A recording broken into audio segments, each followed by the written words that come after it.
All right, welcome everybody. We're going to finish this series on the laws of converting to Judaism. So I should be screen sharing. You should see here. We'll just go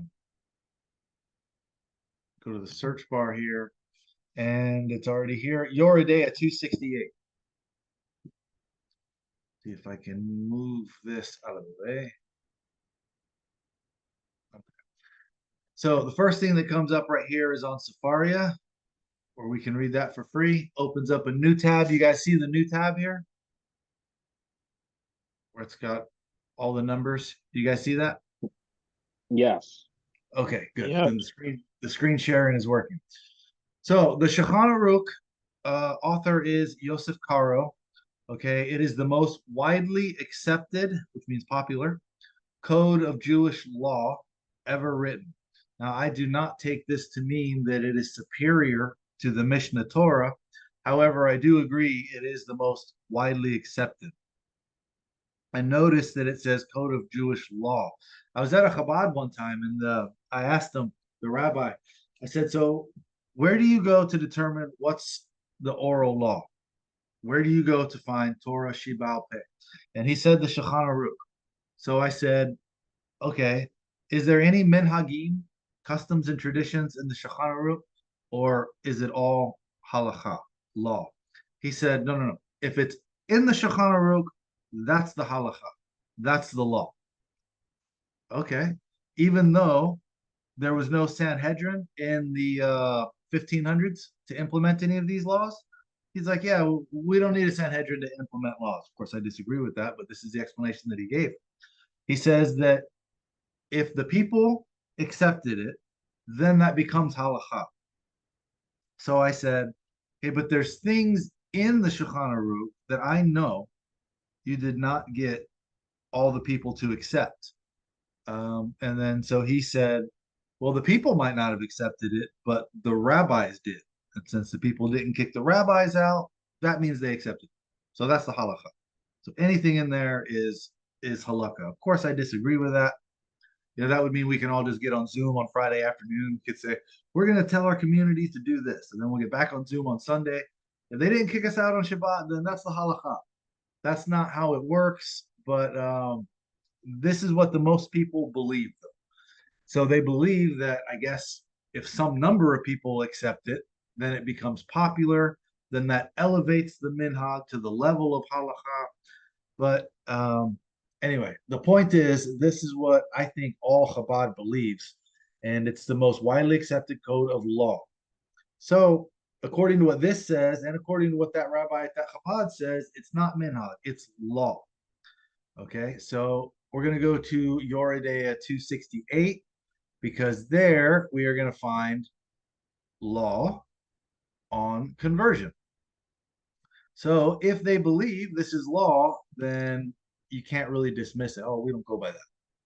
That's the law, then that's what we go by. So that's why I initially asked him, where do you go to find the law? He could have said Mishnah Torah. He could have said the, Talmud itself, the Mishnah. He could have said anything, but he said Shulchan Aruch. So that I think is representative of what most people go by. So we're looking for 268. This is where we're going to find laws on conversion, and we'll see exactly what it says here. Uh, Anybody starting to watch this on YouTube, we've already gone through the Talmud and the Mishnah Torah. So we're now finding the most widely accepted version of halakha, the Shulchan Aruch. So it says, a convert that enters to join the Jewish people is obligated in circumcision. If he was already circumcised when he was an idol worshiper, this is the term they're using for basically just a non-Jew. In that time they were all considered idol worshippers in the Talmudic time. So if he was already circumcised or he was born circumcised, it's necessary to draw blood from it and not to bless on the circumcision. That's the hatafat brit that we do, symbolically saying that this is being done for the purpose of conversion. If the organ was destroyed, the fact that there is not a circumcision does not prevent him from converting. and it's enough for him to convert through immersion in the mikvah alone. The reason is not because we're going to accept just immersion in a mikvah and not do the circumcision or the atafat ambrit, but because it's saying if the organ was destroyed, so it's not really possible to do it in this case. That's the exception. So if he immerses before he is circumcised, it's effective that after the fact he was immersed. And there are those who say that the convert doesn't have to immerse due to the circumstances. I've never met anybody in this circumstance. So today it's 100% accepted. You've got to be circumcised. You have to do the hatafat brit. If you're a male, women obviously don't. And then the mikvah we talked about in the last class, how Rashi and we gave the sources that completes the process. And it's probably going to go more into detail about that as we read on. By the way, this is only one chapter, so it shouldn't take too long to go through. Okay, when a person comes to convert, say to him, what did you see that motivated you to come convert? If you know that Israel, in this time, that the Jewish people are oppressed, eroded, insane, and suffering, if he says, I know this, and I will still become a part of your people, receive him immediately. We showed in Yoreh Deah where this word here is miyad in the Hebrew, which means right away or immediately. So here we're seeing hundreds of years later in the Shulchan Aruch, it's saying the exact same thing. It tells you what to say to him, and if he says, I know and I want to convert anyway, you accept him right away. There's no giving them 7 laws. There's no putting them in a class that takes years. It's immediate. And you tell them the principles of the faith, that God is one and idol worship is forbidden. Tell him a lot about this, as this is the main tenet of our faith, and teach him a few of the lighter mitzvot and a few of the more stringent mitzvot. Now, we don't have the Hebrew side by side to where we can see what they're using. In Mishnah Torah, it says some of the lighter. It could be the same word that they're translating as few. And either way, it's consistent. We see in the Talmud, the Mishnah Torah, and then the Shulchan Aruch, it's saying either a few of the lighter and a few of the more stringent, or some of the lighter and some of the more stringent. Either way, it's not telling them to expound upon this at length. And it even says in the Mishnah Torah, you'll see if you watch the other videos, that it specifically says, do not go into too much detail about this. So either way, we're accepting them immediately, and we're only teaching them some or a few of the light and more strict mitzvot. And teach him about some, here we go, we're using the word some, of the punishments of the mitzvot. As it says, before you came to learn this, if you ate the forbidden fat, you would not be punished with excommunication. You transgress Shabbat, you would not be punished with stoning. Notice these are the exact same 2 examples that we find in the Talmud and in Mishnah Torah. So it's not bringing anything new. That whole 2 Jews, 3 opinions, this is one of the unique circumstances that doesn't apply to conversion. It's consistent over thousands of years. Everywhere you find it, it's the same examples, it's the exact same language. They'd be stoned to death for violating Shabbat. You would not have been before you converted, but now, after you convert, you would be. If you eat forbidden food, you will be punished with excommunication. If you transgress Shabbat, you will be punished with stoning. Don't say too much about this. Why? In the Talmud and in the Mishnah Torah, it says, because we don't want him to leave the good path that he's on, coming to convert, and return to the bad path. The bad path being whatever path he was on before he came to convert, or wherever he will go if we turn him away. So this is sort of like a summary of what we already have in the Talmud and the Mishnah Torah. That's why it's only one chapter. It's much shorter than the Shulchan Aruch. But look, it says, don't get too specific either. We're not supposed to be giving them too much information because we don't want them to turn away. And when you teach him about the punishment of the mitzvot, also teach him about the rewards of the mitzvot. Teach him in the doing of certain mitzvot that will merit life in the world to come. There isn't a complete righteous person, rather a master of wisdom who does the mitzvot and understands them. And you say to him, you should know that the world to come, Olam Haba, is hidden from the righteous who are Israel. In Mishnah Torah, it says, that it is only Israel and they are the Jews. So here it's mentioning that again. As for what you see that Israel is in distress in this world, because it is not granted to them to receive the abundance of good things in this world like other peoples, like heathens, Hellenists, lest their heart should be indulged loftily and they should go astray and squander the reward of the world to come. But God didn't bring to them too much destruction so that they would not observe. Rather, all of the idolaters stand. And you explicate this idea so that he feels the dearness of it. If he receives this, circumcise him immediately. Again, I'm sure this word is miyad. And wait until he is fully healed. In Mishnah Torah, it says, if he needs to heal, and the reason is because we don't want it to get infected and we don't want there to be a bandage on it, uh, to be a separation between the flesh and the water. So again, if he was already circumcised, he would just do the hatafat brit like we do today, which doesn't require healing time, and you're in the mikveh the same day. And afterwards, immerse him without a barrier, meaning clothing, bandage, anything else. Okay, some say that you cut or shave his hair, you cut his fingernails and toenails before this immersion. I guess this would be a minhag because this is not in Mishnah Torah, and only some say that. So we don't take that to be the law. And 3 learned scholars stand at his back and teach him again some of the light mitzvot and some of the more strict mitzvot a second time. So if he was in a class for years, he would have been taught all the mitzvot many times. There would have been lots of discussions about lots of things. So this would not say a second time. This shows you receive him immediately and he's in the water and you're telling him the second time he has heard any of the mitzvot. The first time being the specific examples that it just gave, which is the same as it was before in the Mishnah Torah and in Talmud. And now that he's in the water, the second time he's hearing it. There's been no years going by learning this and that, trying to get them to go away. So this shows, just like in the examples with Hillel, they're converted right away. And if it's a woman, she sits up to her neck in the water for modesty. The Bet Din is outside, so they don't see her undressed in the water. And they teach her some of the easy mitzvot and some of the more stringent ones. Again, not all. And if it was all, she would have learned it in a class, for 2 years.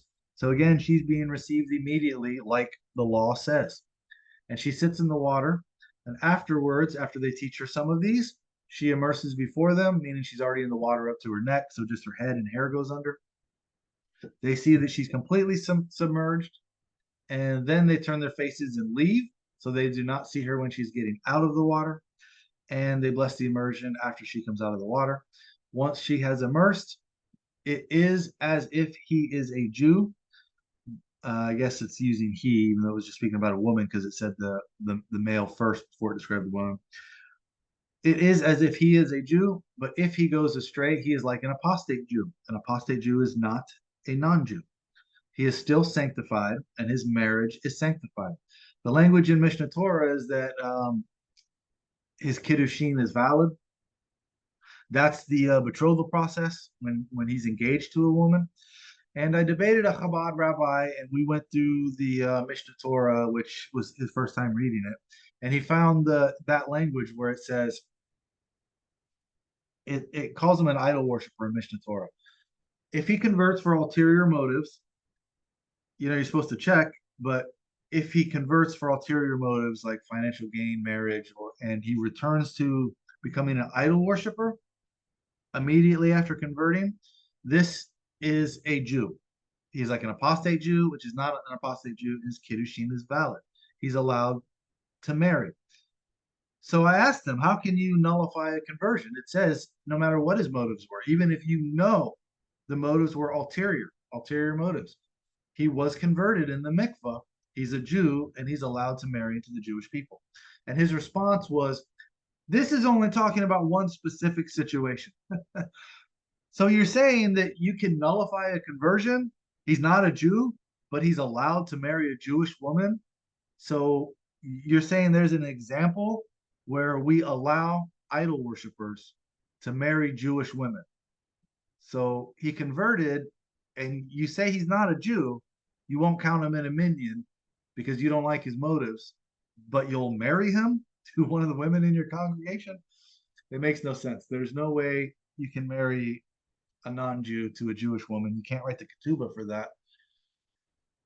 And as we see, because he converted, even if he goes astray, that's unfortunate. But because of the conversion, you cannot nullify it. This is not giving you an exception to where you can marry your Jewish daughters to idol worshippers. The reason they're allowed to marry is because of the conversion, um, means they have the legal status of a Jew. Not in high standing, what he's doing is certainly frowned upon, but he does not return to the status of a Gentile. Okay, so all matters of the convert, from making known to them the mitzvot, receiving them, which is him accepting the mitzvot, that he's been informed of. He's giving a general acceptance. This is not saying that he's aware of every single one of them. It even said specifically not to speak too much about them. So from receiving the mitzvot, the circumcision, and the immersion, those are the three parts. The three parts that we have to conversion, because we don't have a temple, so you can't do the korbanot. We can't bring a sacrifice today. So it must be with three who are fitting to judge, and during the day.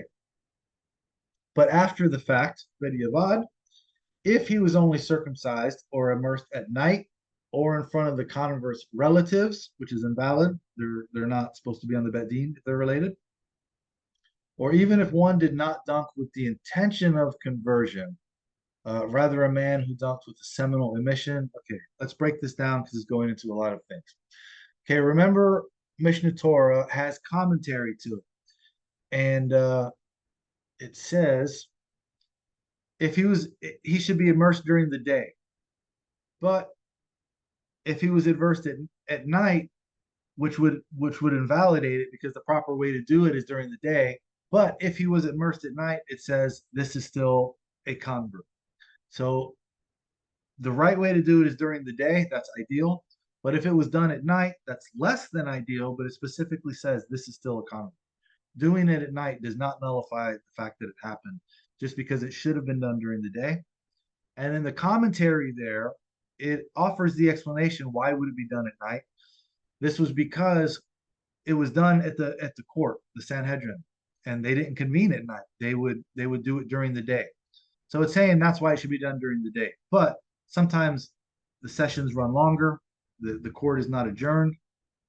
So if it continues into the night, it's still a conversion. So the fact that it's done at night is less than ideal, but that doesn't nullify the fact that it was done. What about fitting to judge? If it's done in the Sanhedrin, these are obviously people that are fitting to judge. But remember, at the end of I think it's chapter 14, it talks about three hediyatot. I used the word layman there. The Chabad rabbi didn't like that. He was under the impression this means court. So we looked it up, and on the Mishnah Torah, it uses the English translation, ordinary people. To me, that's a layman, ordinary people. But either way, they were accepted by the Sanhedrin, specifically says that. So three ordinary people, if they're, called hediyatot, some people say that's where the word idiot comes from. Three idiots, three laymen, three ordinary people. They were accepted by the Sanhedrin. For sure, they were fitting to judge. So if the Sanhedrin would accept them, then how can you say, well, I don't know if this person's fitting to judge? Three hediyatot, three ordinary people can do it. They're fitting to judge. But after the fact, if he was circumcised or immersed at night, again, nighttime does not disqualify it, or in front of the converts, which is invalid because they shouldn't be on the bet din, or even if one did not dunk with the intention of conversion. Remember, we talked about slaves dunking for their freedom, and people dunking for seminal emissions and a woman's menstruation. They were considered, without witnesses that they dunked in the mikvah for conversion, they were going into the mikvah for those reasons. They were to be considered Jewish. This is why slaves, and you can read about this if you want to go to Yoreh Deah 267, which is the previous Siman. It talks about why and how they're to be dunked and how they gain the freedom in the previous simon, but we're really talking about converts here. So if they did not dunk with the intention of conversion, rather a man who dunked for seminal emission or a woman who dunked for menstruation, they are still converts. Not only are they converts, they are permitted to marry an Israelite woman. So people that are behaving like Jews and going to a mikvah, that counts. And remember what all the sources we showed, including Rashi, the mikvah, there's a debate about if a person goes into a mikvah, is he Jewish? And the answer was yes. And this is why we circumcise them first, because if we don't circumcise them and they go into the mikvah, they are Jewish. They've completed the conversion process. So this is the reason that they gave why we do the circumcision before they go into the mikvah, because we do not delay the opportunity to do a mitzvah, which is the circumcision. And then we put them in the mikvah, and that way there's no uncircumcised people walking around who are Jewish because they went into the mikvah, which completed the process, which cannot be nullified. So here again, even if it wasn't for the purpose of conversion, because they went into the mikvah, they are converts and they are permitted to marry into the Jewish people. So it's pretty hard to argue the other side of that somehow it's invalid. So this all applies to the immersion and the circumcision, but it does not apply to receiving the mitzvot, which prevents conversion, unless it was during the day in front of 3 witnesses.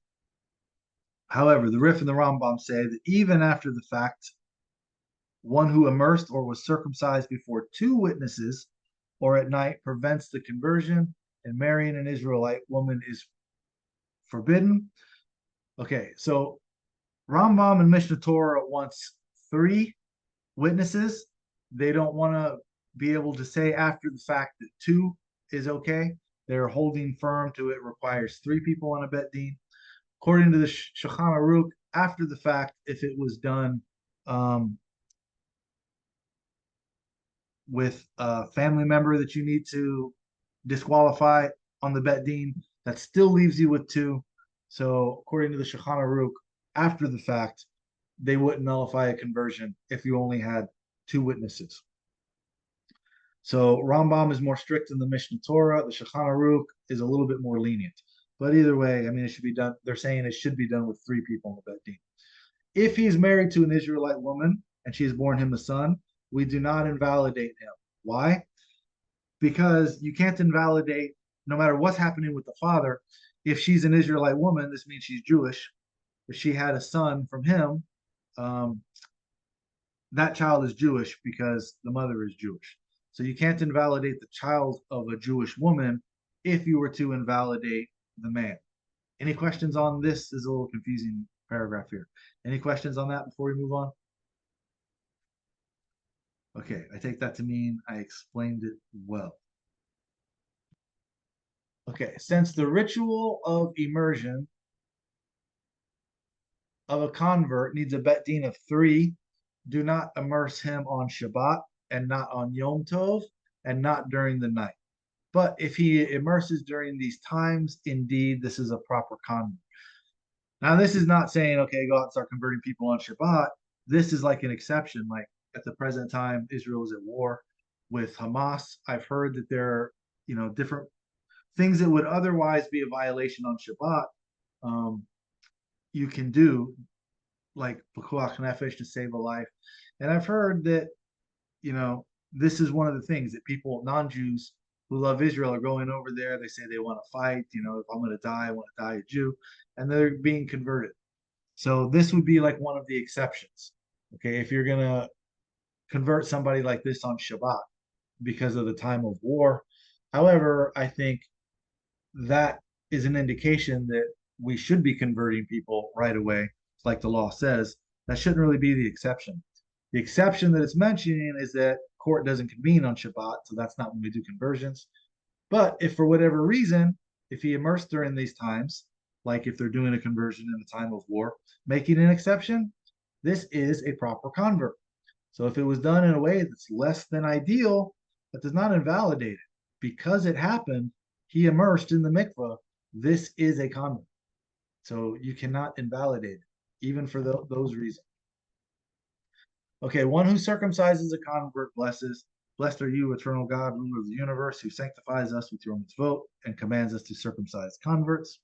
And afterwards, bless. Blessed are you, eternal God, our, our God, ruler of the universe, who sanctifies us with your mitzvot and commands us to circumcise converts and to draw from the blood of the covenant. Were it not for the blood of the covenant, the heaven and earth would not be able to stand, as it says, were it not for my brit.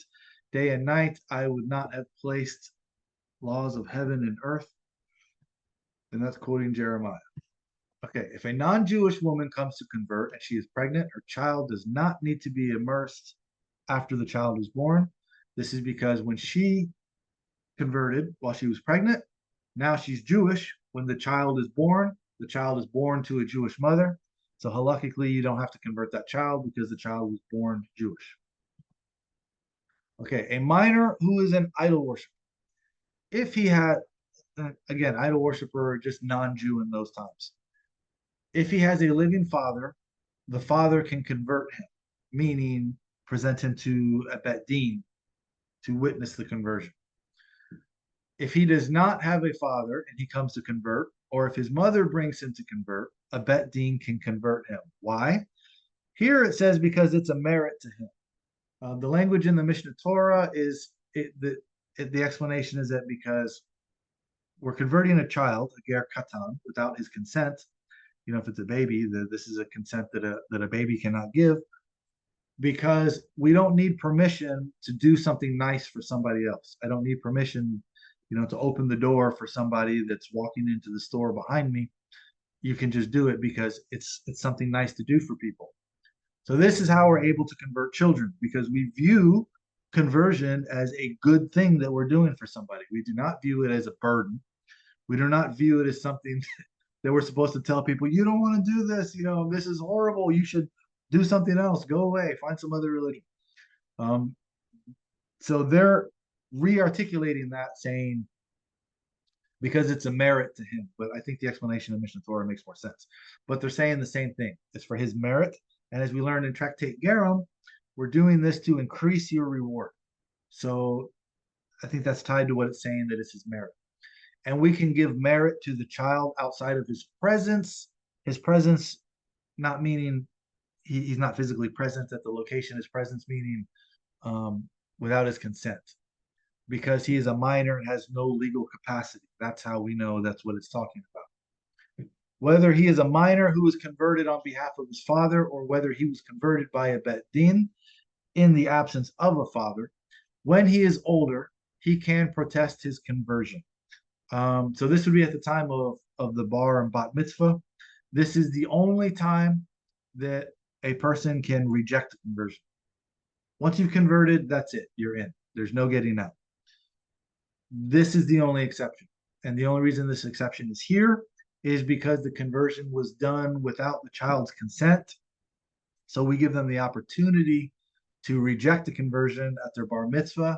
And if they say that they want to reject the conversion for whatever reason, they would rather be a Gentile, then that's it. They have the legal status of a Gentile. If they accept the status of a Jew, then they have the legal status of a Jew, and they are the same as any adult that gave consent and converted. There's no way to nullify it. There's no way to undo it. This is the only exception. So it's a legal status. This is what a law code gives you. It's other mystical interpretations to say, oh, well, you have a Jewish soul. Well, does that mean he had a non-Jewish soul, but when we converted the child, we gave him a Jewish soul, but then when he rejected it as bar mitzvah, the Jewish soul left and the non-Jewish soul returned? Or is Hashem looking at the future and deciding what soul to give you based on what he knows you're going to choose? But then you have to have a discussion about free will. What if I choose something different? So this is giving you the legal status. It does not deal with all of these mystical concepts of there being difference between souls. You have the legal status, just like if you were born in America, you have the legal status of an American citizen. It's a legal status. That's it. So this is the only time he can protest his conversion and return to the legal status of a Gentile. If he doesn't, he's a Jew, and there's no way to, even though he's converted without his consent as a child, there's no way to undo the conversion. We don't treat him the way we would treat an adult convert because he rejected the conversion.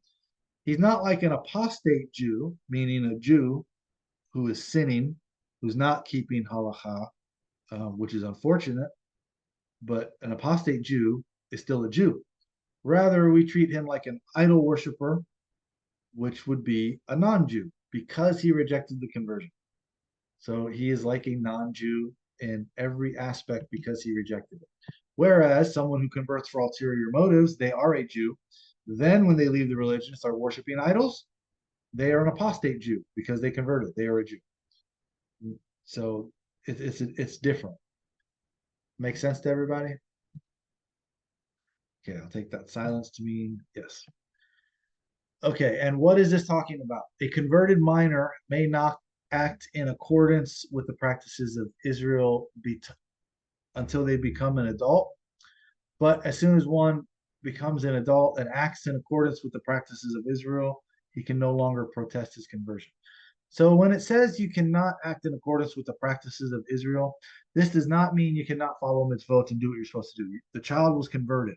This doesn't mean the child can't eat kosher. The child can't do what Jews do. This is saying just like a born Jew. At their bar mitzvah, the responsibility goes on to the native born child, and so it's like the parent is no longer responsible. He's passing that responsibility on to the child that is bar mitzvah for him to start taking on the mitzvot himself. That's what this is saying. It's not saying you're not allowed to do Jewish things because you were converted as a child until you become an adult. But it's talking about at your bar mitzvah when you accept it, then you can no longer protest it. So then it is incumbent on you, like it is on every Jewish adult, to follow the mitzvot and the halacha. An idol worshiper who comes to cut his foreskin due to affliction or due to boils that appears out of nowhere, it is forbidden for Israel to cut because there is no intention towards it as a mitzvah. So if a non-Jew were to develop something down there and comes to us and says, "Hey, I know you guys are specialists in this part of the body. You do procedures that I might benefit from. Could you help me out with this, Mr. Moyle?" The answer is no. We're not doing a circumcision on you because you got a medical condition going down there. It's not a mitzvah. We only do circumcisions for the mitzvot. So if you want us to do that on you, you've got to convert. If rather the idol worshiper intends for this to be a circumcision because he's converting, then it is a mitzvah for Israel to circumcise him. So is it interesting how people come to convert with the intention for it to be circumcised and to convert? It says it is a mitzvah for Israel to circumcise him and do the conversion. But as we already discussed, that's why we circumcise before the mitzvah, because we don't want to delay doing a mitzvah. Yet today they delay and try and avoid doing the mitzvah anyway that they can find, even when it goes against what they call the law in the shulchan aruch that they claim to go by. And there are some places in which it is allowed for one to heal the idol worshiper. Then it is permitted in every circumstance. I don't know who this is, but that's his opinion. But that is not a popular. Okay. One who was previously known to have been a male or female non-Jew who comes and says, "I was appropriately converted by a bet din of so and so." They're coming and they're saying that they converted, so they're saying that I am a Jew now. But we know at one point they were not a Jew, and maybe just because they said they were converted, that's how we know that they were a non-Jew. They should still not be believed to come to the congregation to get married. Remember, we have the custom, if you go visit a shul and you see the person has a talit, they're wearing a kippah, they know how to daven. We don't know if they're Jewish or not, but we assume that they are, and it's customary and praiseworthy to give them an aliyah, even if they're not Jewish. We make the assumption that they're Jewish, and we call them up to the Torah. But for getting married, even with born Jews, you have to have proof. The standard is very high for getting married, much higher than just being counted in a minyan. So if they come and say they were converted, we don't believe them for marriage until the witnesses of the Bet Din come. And we can confirm that they are in fact Jewish. That's what makes them eligible to marry. But if you see them behaving in customs worthy in the way of Israel and they do all the mitzvot, they are presumed to be righteous converts because we see them, they're not a Tanokh Shenishba, someone raised by, wolves that doesn't know anything. They're following the mitzvot. So we're to believe them that they are converts. In spite of the fact that there are no witnesses to bear witness about who converted them, they are to be believed. And if this is the case, doesn't mean we marry them without proof, but we believe them when they say that they converted. Now, if this is the case, if they come to mix marry into Israel, do not marry them until the witnesses come or until they are immersed before us. This is a ger l'chumrah. It's just because there's a doubt. So then we'll immerse you. That way we can remove the doubt. Say, just, I believe what you're saying. I'm not calling you a liar, but if I immerse you, then I know for sure that because you went to the mikvah, you are a Jew. That removes any doubt. Therefore, you are 100% legally allowed to marry. Since until they are immersed before us, that's the ger l'chumrah. Since they initially had a known status as, idol worshippers, just basically Gentile.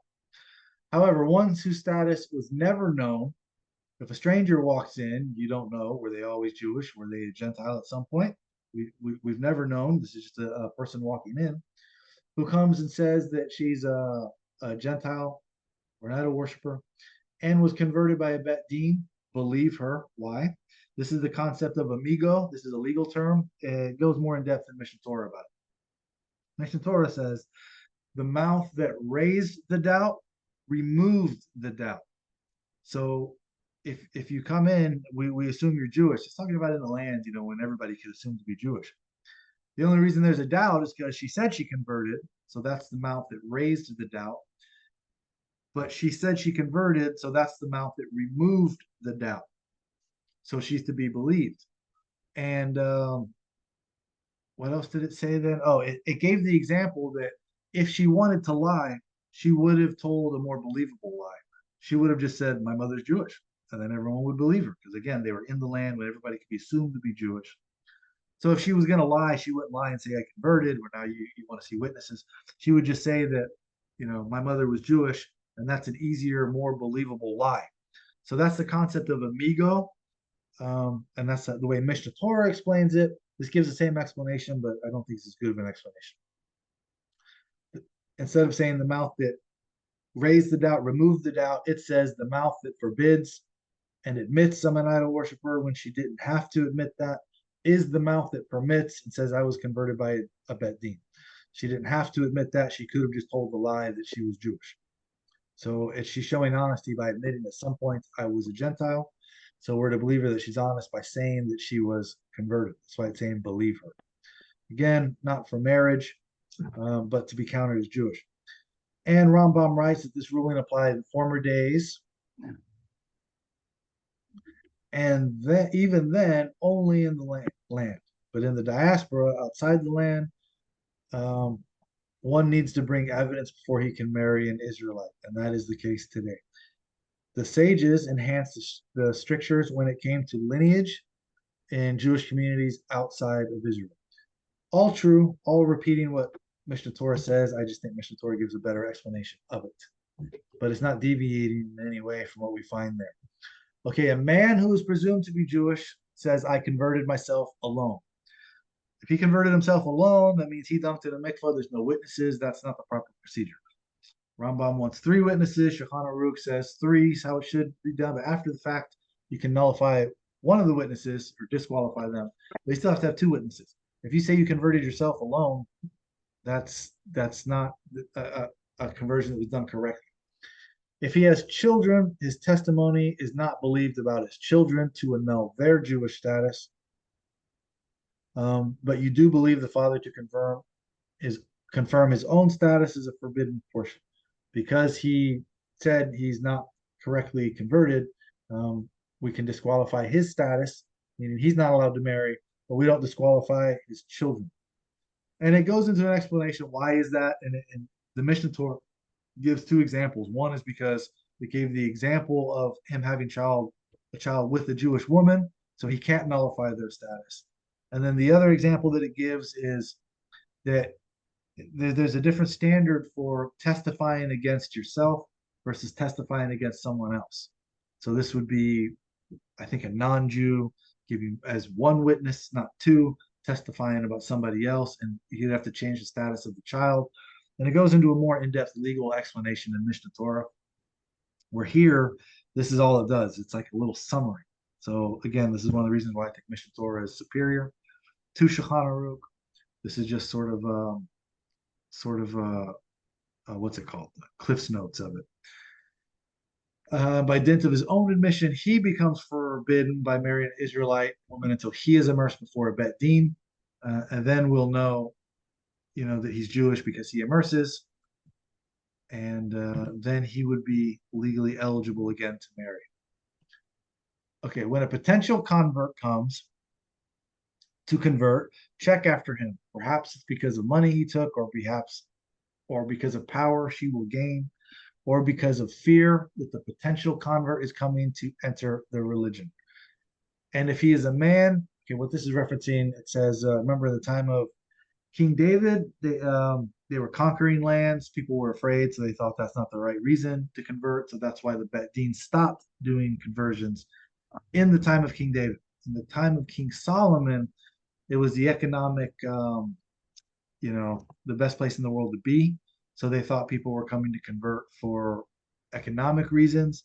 So the Bet Din did not convert during those two periods for those two reasons. However, the three Hedyatot, they were doing conversions in the Bet Din. The Sanhedrin did accept them. So even though the Sanhedrin wasn't doing the conversions in those two time periods, for those two reasons, they did accept people who did convert outside of the Sanhedrin, as long as it was by three ordinary people. Okay, and so the procedure in a Yoreh Deah, how do we do a conversion? Is we ask him why he wants to convert. This repeated I have that. a I, Gives, I have a question. I have a question. yeah, When you said three ordinary people, define ordinary. Do they have to be observant, or do they just have to be, like halakhically, as in defined, as in like have do they have to be observant, or do they just have to be like have a Jewish mother, yeah. or like is that it? So yes, they have. Well, they don't have to be a Jewish mother. The word is Hedyatot, which is translated as ordinary people. And so fitting the judge, it's understood to mean that, remember we talked about an Am Haaretz who doesn't know anything, and a Chaver who is observant, a religious associate. And they're a religious associate because they are observant. So the standard is that they're Shomer Shabbat. So this is not to say, oh, well, I don't like that he follows this minhag versus this other minhag that I follow. So therefore, he's not fitting the judge. We don't say that. A chaver is a religious associate which is observant. So like they could do an avera, like nobody is perfect. We all do fall short here or there. So you can't invalidate a conversion because you found out that one of these people did something that you don't like. But the I'm standard is not. that they're shomer I, Shabbat. I'm not. What I'm saying is like I guess I'll use an analogy. I'm not at all because I do not like this guy at all. But what I'm saying is, would it be halakhic if, say, George Soros served on a bet then? Not No, he is endorsing not. it, just saying. No, he is not shomer Shabbat. So he is not a chaver. I don't know if Okay, he even knows anything about Judaism. So he might even fall into the category of Am Haaretz, an idiot who's born of the land. Am meaning nation, Ha the Eretz land, a person who's born in the land, meaning that they're Jewish because their mother's Jewish. So they're halakhically Jewish, but an Am Haaretz does not indicate that they know anything. So they certainly don't know the requirements of a conversion, which, as you guys are learning, it's not much to learn. It's basically three things, only two circumcision. if you're a woman. Right. Circumcision doesn't apply to a woman, so they have to immerse in the mikvah. And because we can't do the korban, but they also have to receive the mitzvot, they have to agree to be observant at the time of converting. Even if they're not observant after they convert, they agreed, to the mitzvot that they were informed of when they go into the mikveh. But an am haaretz, they don't know anything and they're not observant. So that's the standard, that you have to be a chaver. You have to be a religious associate. That's not a very specific definition, but it's understood to mean that they're shomer Shabbat. So if you see somebody do something you don't like, that doesn't necessarily disqualify them, but they have to be at least religious to be on a bet din. Which I don't think you're going to find someone like George Soros is an extreme example, but if somebody doesn't know something, let's say for example, he's not doing something that's shomer Shabbat, but he doesn't know. He doesn't know all the ins and outs, and so he doesn't know, that he picks a fruit. He didn't know he wasn't supposed to do that on Shabbat. If he doesn't know that that's not allowed to do on Shabbat, is he liable for it?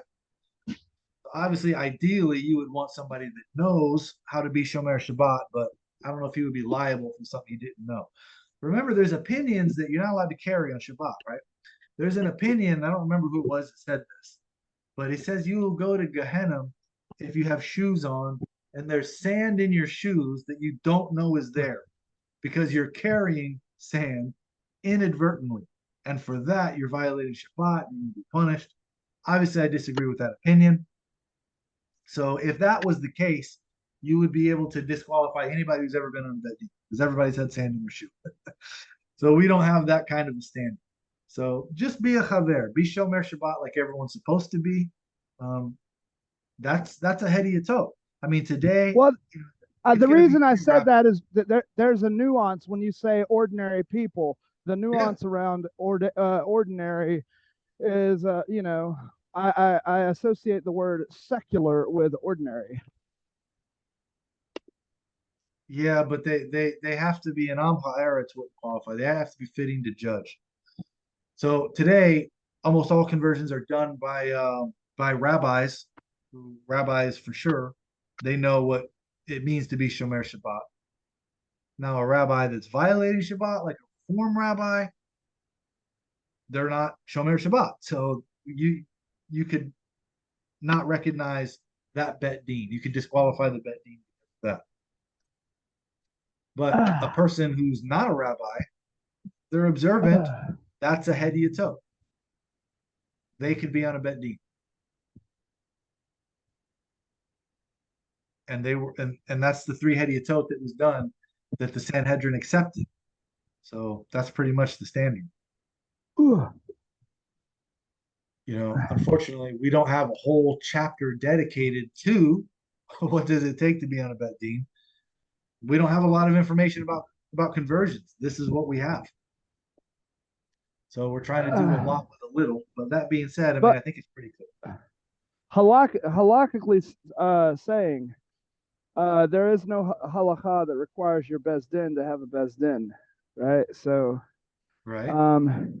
Even though, going back to the analogy, we wouldn't want a Soros to sit on our beis din. However, if he did, then there's no requirement, number one, to like fact check. And there's also a requirement that you can't remind somebody that they're a convert. Right, but that's a separate issue of disqualifying a bet din. I mean, you're allowed to ask somebody if they're a convert. You're not allowed to remind them as a way to say that, you were once a Gentile and I'm born Jewish, so you have a defect that I don't have, as a way to one up them. That's what it means. You're not allowed to remind them. You are allowed to ask. See, I thought that like by asking them if they're a convert, that is kind of reminding them. Well, it might remind them if they are a convert, but that's not the context that it's being used in. We went over that in the it's in the last video, the last class we talked about that. And we went through the text showing how it's demonstrating that it's being used to show them that they have a defect that you yourself also have because you were strangers in Egypt. So that's why you're saying I'm not like superior to you you can't say that you are superior if you're born Jewish to them because you have the same defect they have. You all were one point non-Jews. Even if you were born to a Jewish mother, you were at Mount Sinai when you converted, and before that, you were a Gentile. So that's what it means by reminding them. But you're allowed to ask them if they're Jewish. That's how you know if you can marry them, or if you count them in a minyan. And if what they're bringing you is proof that they converted, then for sure we know that at one point they were not Jewish. So you're allowed to ask them that. And so what you're talking about disqualifying the Bet Din, if somebody checks and sees, let's say it wasn't George Soros, let's say it was a rabbi, but it was a reform rabbi, and they're driving on Shabbat, serving shrimp at their temples, they're not keeping kosher, that would disqualify the Bet Din. That's not saying the convert came for the wrong reason. It's not disqualifying the convert, it's disqualifying the Bet Din. And because the Bet Din was disqualified, remember we just talked about this, I don't know if it came in late, but if a person says, I came and converted by myself, he's disqualified himself as a convert because there was no Bet Din. Because if you convert yourself, that's done incorrectly. Now, it says in the next, same paragraph that he would have to be immersed in front of you correctly in front of the Bet Din, and then he can marry in. But the same way he disqualified himself by saying he converted himself without a proper Bet Din, you could disqualify a Bet Din if it's not a proper Bet Din. Now, I don't know if anybody's going to check, and if they do check, they're not going to find George Soros because he's not serving on Bet Dins. Does that make sense? So this is why we always say you want to get the most recognized conversion. However, just because somebody says, I don't recognize your conversion, doesn't mean that the conversion is invalid. It doesn't mean they can actually nullify it unless there's a real reason, like not having a Bet Din at all. Well, Rabbi, Yeah. in those days, I mean, things are more conveniently placed for us that we can carry in our cell phones, maybe a piece of paper. But in those days, like, On what Shabbat, you certificate? can't. Well, I mean, like, as far as showing proof, right?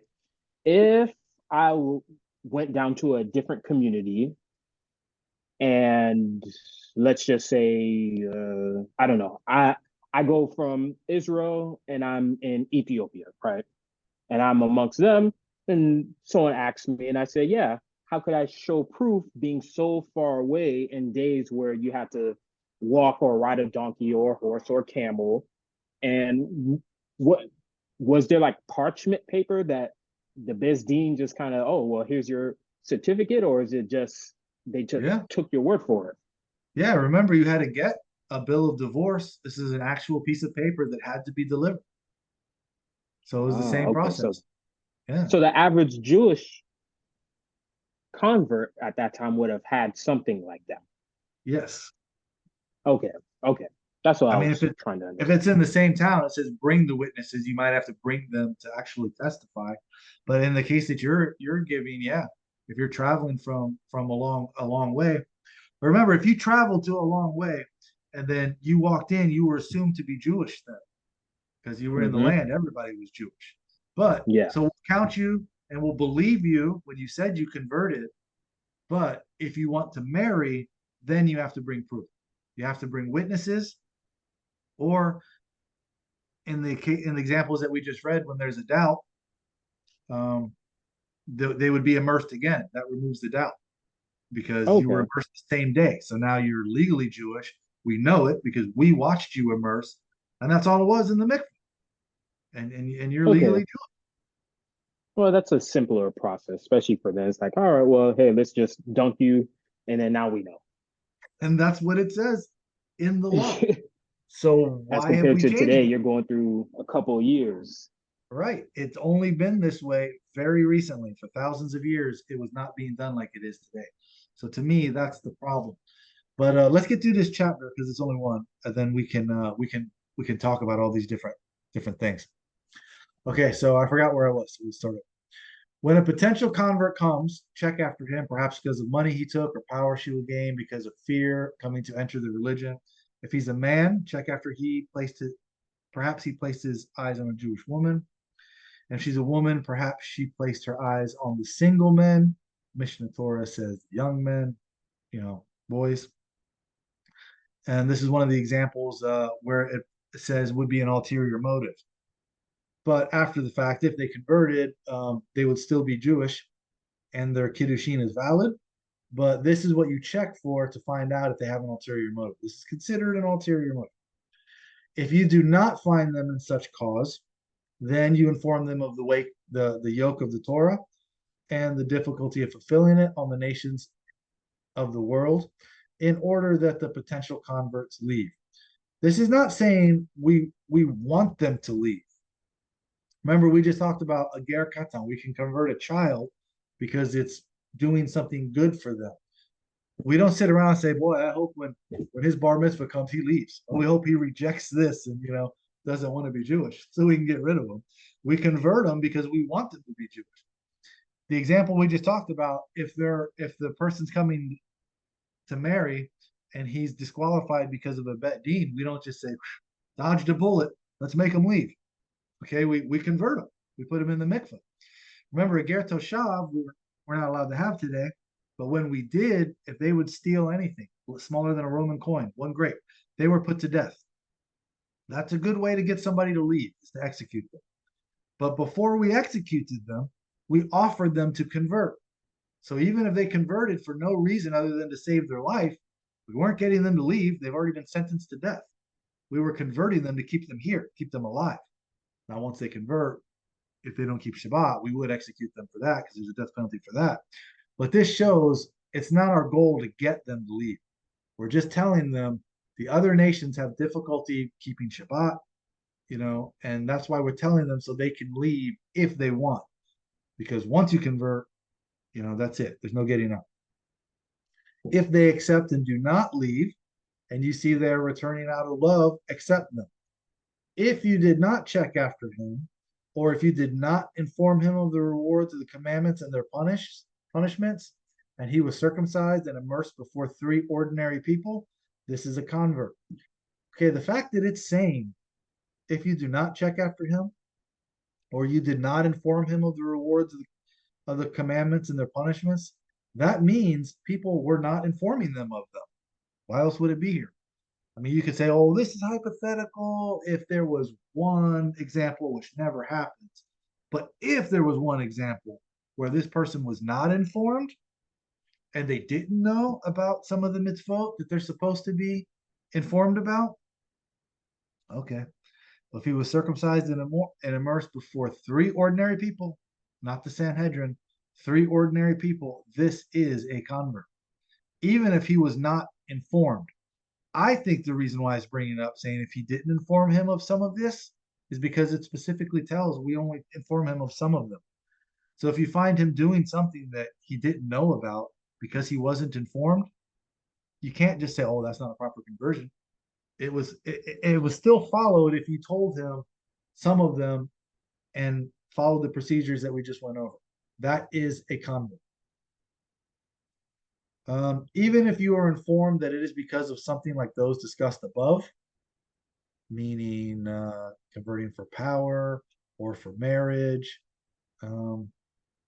even if you are informed that it's because of something like those discussed above that he converted, the ulterior motive, since he was circumcised and immersed, he left the category of idol worshippers, non-Jews, and we are worried for him until his righteousness is clarified. Even if he returns and serves idols, he is like an apostate Israelite. Again, an apostate is not a non-Jew, but his marriages are marriages. An apostate Israelite that repents does not need to immerse. Just that rabbinically, he should immerse and accept words of joining, strict observance before 3. So if he returns and serves idols, he's like an apostate Jew. His marriages are still legally marriages. And an apostate Israelite that repents does not need to immerse. He doesn't need to reconvert. Remember the Am Haaretz and the Chaver. An Am Ha'eretz, which was not a religious associate, would not be allowed in the house of a Chaver. If he was not dressed like a religious associate, you wouldn't let him in your house. He could not be trusted to serve food because he's not keeping laws of kashrut. So when an Am Ha'eretz wants to become a Chaver, he has to accept words of joining. He has to give an oath. He has to say, okay, I'm going to become religiously observant. I'm going to accept the mitzvot. Basically, just like a convert does, but he doesn't have to immerse.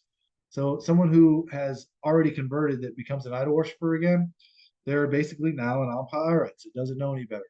And if they want to do teshuvah, repent, just like Am Ha'aretz, they make an oath in front of three people, and then they start teaching him what he needs to know, just like they teach a convert what he needs to know, or a Tanokh Shenishba, a born Jew that doesn't know anything. So that is Yoreh Deah 268. That's the laws of conversion in Shulchan Aruch.